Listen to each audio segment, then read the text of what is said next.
Good morning. For the next little while, our Monday morning offerings are going to be these.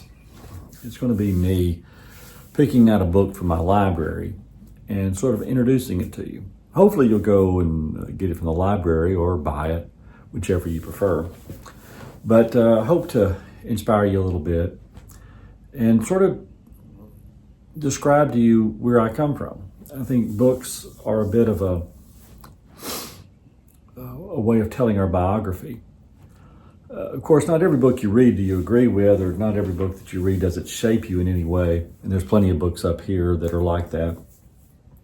But there are books that, and I keep them over on that shelf, that are to me really my biography. They tell the story of who I am and why I am the way I am, outside of the genetics and those sort of influences. So I'll get to the book that I'm going to talk about in a moment, but first I want to hold up this book. This is the Book of Virtue. William Bennett, the author, was Secretary of Education in our country, and he wrote this book in 1993.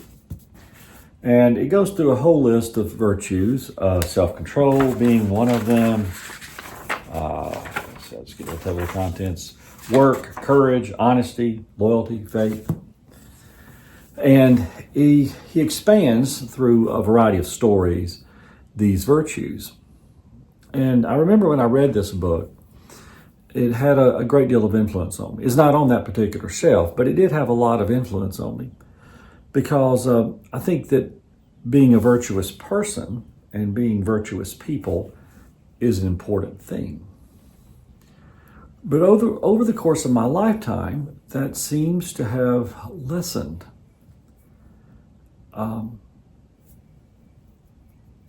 In the public and in the church. And I guess there's a variety of reasons of that. First of all, we sort of used virtue as a way of being self-righteous, and that's not a good thing. So you don't want to use virtue that way. But there's still a value in being honest, telling the truth. Still a virtue in self-discipline. What seemed to be unvirtuous was that we held that up and said, look at me, I'm virtuous, which is the absolute opposite of being virtuous. And so I think we really need a sort of a revival of virtue in our lives, in our churches, in our country, all across our streets, in our nation. And so I was very pleasantly surprised to pick up this book in 2020. I don't know if you can make it out. There's a lot of cover art on this. But it's called Where Goodness Still Grows by Amy Peterson. Now, fortunately for those of us in the upstate, Amy Peterson is just right over the mountain here. She's in Asheville now. She's at an Episcopal church. I think it's Trinity in Asheville. And you can follow her on Instagram if you like, at Amy Pete. Well, anyway, when I read this book, it reminded me of William Bennett's book, The Book of Virtues. It had a similar tone, whereas his book sort of used classic stories, Aesop's fables, things like that.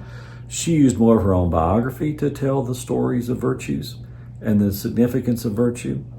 And the book says it well, where goodness still grows, that people still need to live virtuous lives. We don't need to be self-righteous about it and hold it over others and say, look at me, I'm better than you. That's not virtue. But it is still an advantage and helpful in this world to live with virtue. And so I want to read a couple of selections from her book, okay?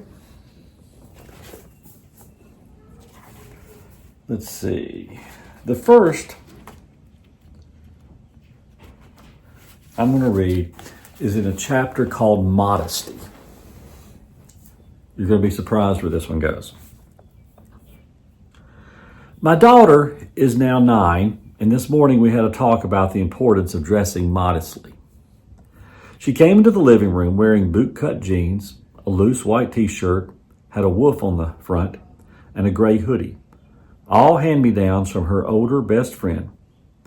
As she was slipping her homework into her book bag, she overheard a discussion her father and I were having about his wardrobe. "I need new clothes," she interrupted. "I only have like 3 pair of jeans. I feel like I wear basically the same thing every day." We talked for a minute about how it's okay to wear jeans several times before putting them in the laundry, and about how she had several pairs of leggings and sweatpants too. "I think it's okay to wear basically the same thing every day. If you wore something new and different every day, that might not be modest," I told her. "If you had a lot of clothes and you were showing off your wealth and your wardrobe by wearing new things to school all the time, that would be immodest." She nodded. She had known all along she didn't really need anything. She just wanted to go shopping with us. The desire to consume is strong.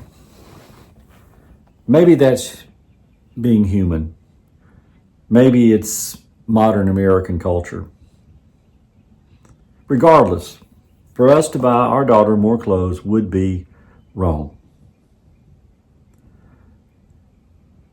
We live in a rural area where most of the kids at school qualify for free or reduced price lunches. Spending our disposable income on clothes that will be outgrown before the year ends, well, I think that's, first, unwise, but it would also be inappropriate for our situation. It's immodest. Now, that's not, of course, how I heard modest clothing described in my own childhood. It's not the most common way the word is even used today. The word modesty is mostly used in reference to how much of a woman's body is covered by clothing, how much skin she is showing. And yes, the word is used almost exclusively in relationship to women's bodies. But modesty, at least as it's considered in the Bible, has little to do with how much skin is showing. When modesty is extolled as a virtue in the scripture, it's defined by a refusal to flaunt one's wealth or power, to be modest. Rosie doesn't need to start measuring the inches between the top of her knees and the hem of her skirt. She has an innate sense of what kind of clothing makes her feel comfortable in her own body, and I hope she continues to trust that. But she might need help understanding true modesty.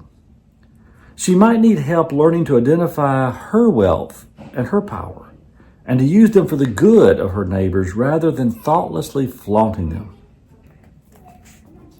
Now see, when you think of modesty, she's right. Most people think of clothing, the way someone dresses. But that's not the virtue of modesty in the Bible. And that's how things get twisted around. And that's how things get forgotten over the course of time. Somebody replaces the idea of modesty with it's about the length of your skirt. It's not. Modesty is about an unwillingness, an intentional choice to make other people feel bad by flaunting what we have. And when's the last time you heard that preached? But that's true virtue, as the scripture would have it. And if we don't keep saying it, we're going to forget it. And what we're going to remember is that it's something about how much skin you're showing, which is absolutely false. It's about, do you use your power, do you use your wealth to flaunt it in front of others? Or do you use it to help others? Something to think about. Have a good day.